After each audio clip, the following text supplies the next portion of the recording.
Problème auquel nous sommes confrontés est que l'arbre de sortie et le manchon tournent à une vitesse différente de celle de l'engrenage de sortie. Ainsi, lorsque nous engageons le manchon, les dents vont entrer en collision et se rectifier. Pour surmonter ce problème, nous utilisons un anneau bloqueur de synchronisation.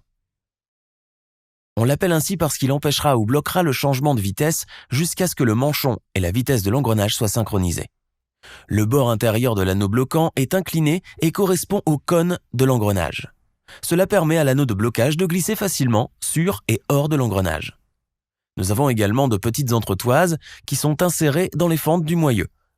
Elles sont maintenues en place par des ressorts radiaux qui les poussent vers l'extérieur. Le manchon repose sur les entretoises et le moyeu. Une arête sur le dessus de la jambe de force s'enclenche avec le manchon. Le manchon déplace les jambes de force d'avant en arrière.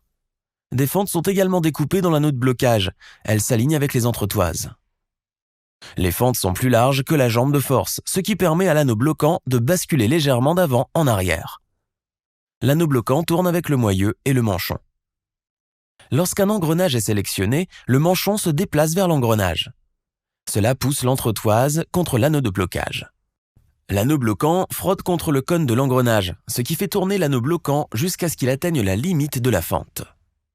Les dents de l'anneau bloquant et les dents du manchon sont maintenant désalignées, ce qui empêche le manchon de s'engager dans l'engrenage.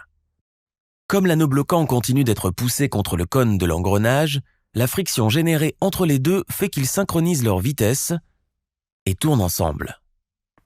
Le manchon est alors poussé en travers, ce qui déplace l'anneau bloquant et permet aux dents du manchon de s'engager avec les dents droites de l'engrenage.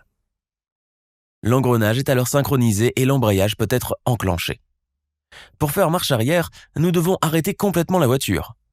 Un engrenage fou est alors poussé en position avec le rapport de sortie et le contre-rapport.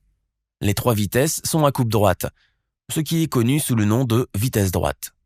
L'engrenage de renvoi est libre de tourner, ce qui lui permet de glisser en position lorsque la voiture est arrêtée.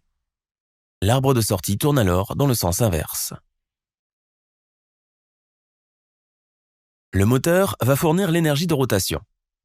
Si nous engageons l'embrayage alors que la voiture est au point mort, l'arbre d'entrée tourne, ce qui fait tourner le contre-arbre